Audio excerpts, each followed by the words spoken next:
பார்க்குறீங்க வெளியே வந்து அவ்வளோ பெரிய போராட்டம் நடந்துட்டு இருக்கு, பெரிய கூட்டம் வந்திருக்குன்னு சொல்கிறாங்க, குரு உண்மையை தான் இருக்கிறாங்க அப்படி செருப்பால் அடிக்கிறாங்க அதெல்லாம் சொல்லுவாங்க. இது கூட்டப்பட்ட கூட்டம், அவ்வளோ பெரிய கூட்டம் என்பது தமிழ்நாடு முழுசும் இருந்து கூட்டி எவ்வளோ பேரை கூட்டிட்டாங்க நீங்கள் பார்த்துருப்பீங்க ஊடகங்களில். எவ்வளோ பேர் கூட்டிட்டாங்க? ஒரு 150 பேர். 150. தமிழ்நாடு முழுசும் இருந்து கூட்டியே அவங்களால 150 பேர் தான் கூட்டம் முடிஞ்சுக்கு. அவ்வளோதான் அவங்களோட சக்தி.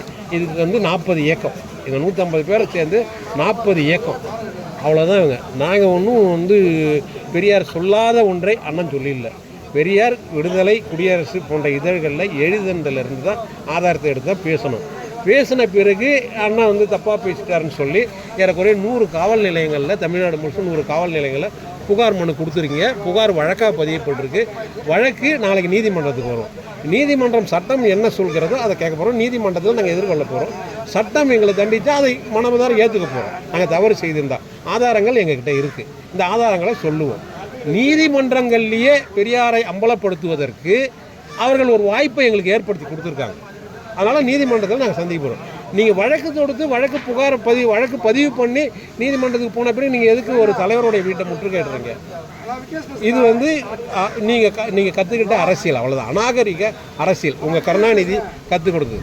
அந்த அவசர நிலை காலத்துக்கு பிறகு அன்னை இந்திரா காந்தி வந்து மதுரைக்கு வந்த பிறகு நாங்கள் ஆர்ப்பாட்டம் பண்ண போகிறோம்னு சொல்லிட்டு அந்த அம்மையாரை அடித்து அவங்க மண்டை உடைஞ்சி, ஐயா நெடுமாறன் வந்து ஒரு மகிழுந்துக்குள்ளே அவங்கள வச்சு தலைக்காணி போட்டு மூடி அந்த தலைக்காணி மேலே அவரு படுத்து அந்த அம்மையாரை அன்னைக்கு காப்பாற்றினார். இல்லைன்னா அந்த திமுக ரவுடி கும்பல் வந்து அந்த அம்மையார் இந்திரா காந்தியை கொலை பண்ணியிருப்பாங்க.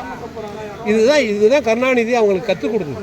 பெரியார் இதுதான் அவங்களுக்கு கற்றுக் கொடுத்துருக்காரு. இப்போ இந்த அநாகரிக அரசியலை அவர்கள் செய்யலாம். இது நாம் தமிழர் கட்சி வந்து அநாகரிக அரசியலில் இந்த 8 விழுக்காடு 22 விழுக்காடு வாக்கு வாங்கினோடனே இன்றைக்கு இந்த திராவிட முன்னேற்ற கழகத்துக்கு ஒரு சிம்ம சொப்பனமாக ஒரு எதிர்கட்சியாக செயல்படுவது நாம் தமிழர் கட்சி தான். அப்போ இந்த நாம் தமிழர் கட்சியை ஒரு வன்முறை கட்சி அப்படின்னு காட்டி இதை வந்து தடை செய்ய முடியுமான்னு அவங்க பார்க்குறாங்க. அதுக்கான வாய்ப்புகள் இல்லை. இவர்கள் எந்த ஆயுதத்தை எடுக்க சொல்கிறாங்களோ அந்த ஆயுதத்தை நாங்கள் எடுப்போம். இவங்களுக்கு நீர் கொடுப்போம்.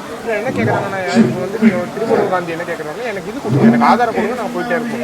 இவனுக்கு எதுக்கு நாங்கள் ஆதாரம் கொடுக்கணும்? நீ புகார் கொடுத்துட்டல, நீதிமன்றத்தில் அது காவல்துறையில் புகார் கொடுத்துட்டு காவல்துறை நீதிமன்றத்துக்கு போகுது. சட்டம் அங்கே நீதிமன்றம் எங்களை கூப்பிட்டு விசாரிக்க போகுது.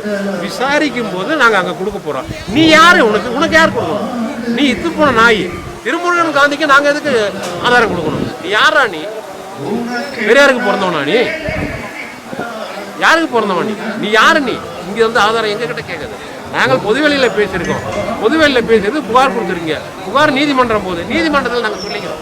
நீதிமன்றம் கேட்கும் போது நாங்கள் கொடுத்துக்கிறோம். இவனுக்கெல்லாம் இந்த இது போன நாய்க்கெல்லாம் நாங்கள் வந்து ஆதாரம் கொடுக்கணும்னு அவசியம் இல்லை. ஆதாரங்கள் இருக்குது, கொடுக்க வேண்டிய இடத்துல கொடுக்கணும்.